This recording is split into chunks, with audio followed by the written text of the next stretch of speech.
Antes de partir para as ATX, vamos conhecer uma fonte AT. O circuito delas se parece bastante, por isso o conhecimento do circuito da fonte AT facilitará o entendimento das ATX, que em sua maioria usam o mesmo circuito, com a adição de uma fonte standby e um regulador de 3.3 volts. Esse é o esquema de uma fonte AT das mais simples. A partir de agora, vamos estudar cada estágio da fonte, citando os possíveis defeitos ao longo desta videoaula. Recomendo que você pesquise na internet e consiga esquemas bem legíveis para estudar mais a fundo. Mas antes, peço a você que está assistindo, e que assuntos como este lhe interessam. Inscreva em nosso canal, curta e ative as notificações, se possível deixe um comentário. Estamos trabalhando para lhe entregar o melhor conteúdo possível. Nos ajude a ajudar você, juntos seremos mais fortes. Mas dando sequência ao vídeo. Entrada de tensão, retificador e filtro. Essa é a parte da entrada da fonte. A maioria das fontes são exatamente igual nessa parte, e em alguns casos não há o filtro de linha com bobinas e capacitores na entrada. Como podemos ver, depois do fusível há um termistor. Esse termistor é um NTC, que diminui a resistência conforme a temperatura aumenta. A utilidade dele nesse circuito é amenizar o pico de corrente no momento em que se liga a fonte, para não danificar os diodos, os capacitores ou a chave, que iria deteriorar os contatos em pouco tempo devido ao faiscamento. Após o termistor, há um filtro formado pelos componentes T1, C1, C2, C3 e C4, que tem por função evitar que o ruído gerado pelo chaveamento da fonte não seja propagado pela rede elétrica. Além disso, o filtro desvia para a terra os eventuais picos de tensão vindos da rede, por isso é importante sempre instalar o fio terra, ou na pior das hipóteses, ligá-lo ao neutro da rede. S1 é a chave seletora 110/220 volts. Na posição 220 ela fica aberta e não tem nenhuma função no circuito. A tensão da rede será retificada e carregará os dois capacitores em série com cerca de 150 a 170 volts cada um, conforme a rede. Com a chave na posição 110, o retificador passará a funcionar como um dobrador de tensão, fazendo com que igualmente cada capacitor se carregue com 150 a 170 volts, numa rede de 110 volts. Algumas fontes têm um circuito de comutação automática com relé.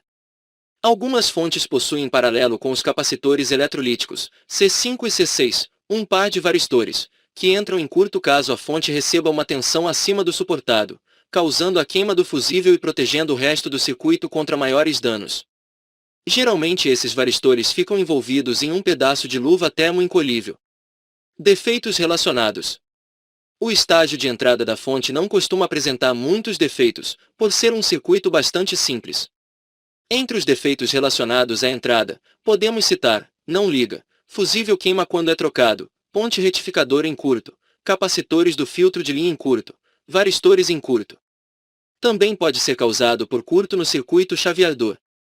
Não liga, fusível queimado, mas não torna a queimar se for trocado, termistor aberto, ou ponte retificador aberta. Não consegue manter as tensões na saída estabilizadas, capacitores do dobrador de tensão secos. Circuito chaveador.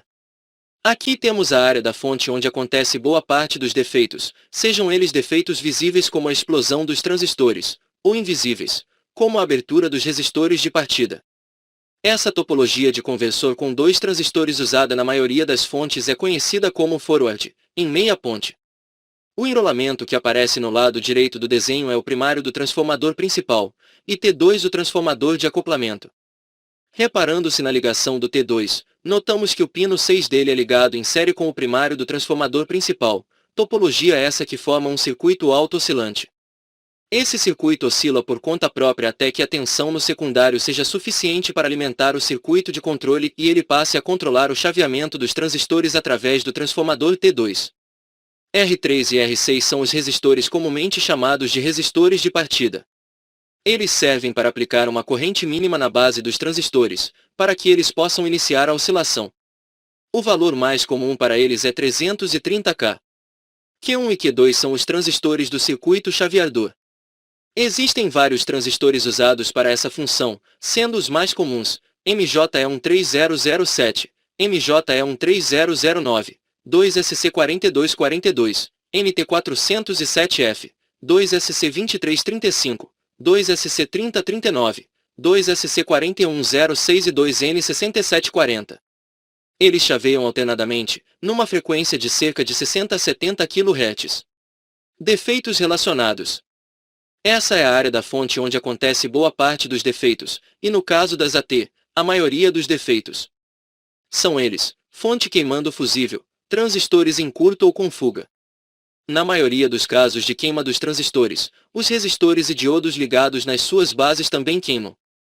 Não liga. Tem tensão nos capacitores do dobrador e os transistores estão bons, resistores de partida abertos. Às vezes liga, às vezes não. Um dos resistores aberto, aquecimento excessivo dos transistores, capacitores de acoplamento, C7 e C8, secos. Mais provável de acontecer em fontes muito velhas. Retificação e filtragem. Aqui temos a parte da saída da fonte, onde raramente aparecem defeitos, salvo nos casos de travamento da ventoinha. No lado esquerdo da imagem, temos os enrolamentos secundários do transformador principal. Após ele, existem os diodos retificadores das saídas de mais 5 e mais 12 volts. Esses diodos ficam no dissipador, e alguns diodos menores que retificam a tensão das saídas negativas. A tensão pulsante que sai do transformador é maior que a tensão das respectivas saídas. Os pulsos nas saídas dos retificadores de 5 volts têm uma amplitude média de 10 a 14 volts, e os das saídas de 12 volts variam entre 24 e 28 volts.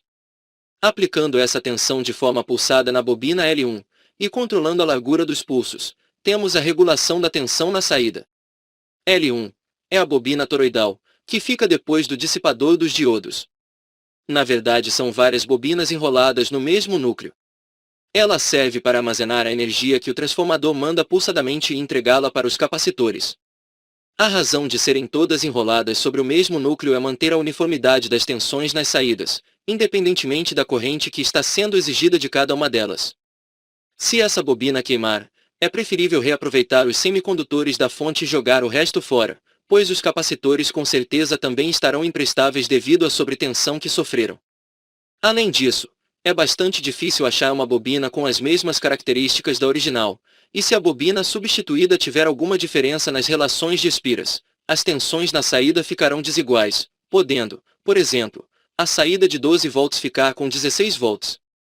É raro os diodos entrarem em curto, geralmente isso só acontece quando eles não têm um bom contato térmico com o dissipador, ou a fonte é submetida a curto. Os resistores e capacitores cerâmicos ligados nos diodos servem para suavizar a comutação deles, diminuindo assim o estresse da junção e aumentando a vida útil deles. Os resistores em paralelo com as saídas servem para fazer um mínimo de carga na saída da fonte, para ela poder funcionar mesmo quando ligada fora da CPU. Também ajudam as tensões das saídas de menor corrente a não subirem demais, pois a corrente exigida delas é inconstante e sempre baixa. Defeitos relacionados: fonte emite um barulho, mas não liga, algum dos diodos em curto. Funcionamento instável e tensões altas nas saídas, bobina toroidal em curto, uma das saídas com tensão muito baixa, capacitores dessa saída secos. Alimentação do circuito de controle. A alimentação do circuito de controle é retirada do retificador da saída de 12 volts, D23, nas fontes AT, e da fonte stand-by nas fontes ATX. Como ele é ligado antes da bobina toroidal, no momento que a fonte for ligada, e o circuito auto-oscilante do primário começar a funcionar, a tensão nele chegará a um valor suficiente para fazer o circuito de controle começar a funcionar, bem antes que as tensões nas saídas cheguem aos seus valores nominais. Defeitos relacionados. Os únicos componentes que costumam apresentar defeitos nessa área são os capacitores, e mais raramente o resistor, que pode abrir, caso o integrado do circuito de controle entre em curto. Em todos os casos, a alimentação do circuito de controle fica prejudicada, podendo causar vários defeitos diferentes, não liga, e fica emitindo um ruído. Funciona fora do gabinete, mas ao conectar na CPU não consegue partir. Liga, mas a CPU não inicializa. Nesse caso, isso acontece porque as tensões nas saídas estão abaixo do normal, e, ou o sinal de power good, está ausente, tensões baixas na saída, emissão de ruído e superaquecimento dos transistores. Circuito de controle. Aqui temos a parte mais complexa da fonte, felizmente, com menor incidência de defeitos. Veja a imagem. Esse circuito controla o chaveamento dos transistores do lado primário através do transformador de acoplamento T2, e geralmente se baseia na tensão da saída de mais 5 volts, para regular todas as saídas. O integrado usado na maioria absoluta das fontes é o TL494, que tem vários clones de outros fabricantes, incluindo alguns com nomes bem diferentes, por exemplo, K7500, Fairchild e outros, e RM302, Sharp, e M5TP494N, Mitsubishi. Ele é alimentado pelo pino 12. Os pulsos de controle saem dos pinos 8 e do pino 11, que são os coletores de 2 transistores, que ele possui internamente, e os emissores são os pinos 9 e o pino 10. Aqui temos o diagrama interno do TL494. Os transistores que controlam o chaveamento através do transformador driver são Q3 e Q4. Na maioria das fontes se usa o 2SC945, e mais raramente o 2SC1815. Ele pode ser substituído diretamente pelo 13C639, encontrado mais facilmente nas lojas, e geralmente são mais baratos. Algumas fontes de alimentação chaveada usam um outro transistor comum, o 2N2222. O 2N2222, que tem a pinagem diferente, e pode ser substituído pelo 13C337, invertendo-se a posição em relação ao original. Eles podem queimar quando os transistores do primário queimam. Mesmo uma pequena fuga nestes transistores impede a fonte de partir. Geralmente as tensões de referência e controle são aplicadas nos pinos 1 e 2 do integrado. Os pinos 15 e 16 nem sempre são usados, e quando são usados costumam ser ligados a circuitos de proteção, como sensores de corrente ou comparadores de sobretensão. O pino 4 é a entrada de um comparador que serve para limitar o ciclo ativo. Quanto maior a tensão nele, menor será a largura dos pulsos na saída. Nas fontes ATX, esse pino é bastante usado para controlar o liga-desliga da fonte, pois quando a tensão no pino 4 chega próximo de 4 volts, os pulsos na saída do integrado interrompem, desligando a fonte. Os pinos 5 e 6 são do oscilador interno, e pelos valores do resistor e do capacitor ligado a eles, se define a frequência de oscilação da fonte, geralmente cerca de 60 a 70 kHz. O pino 14 é a saída de um regulador interno de 5 volts. Se houver a tensão normal no pino 12, e o pino 14 estiver com 0 volts, muito provavelmente o integrado está com defeito. Defeitos relacionados. Transistores do lado primário queimados foram substituídos, mas a fonte continua não funcionando. Transistores Q3 e Q4, ou algum dos diodos com fuga.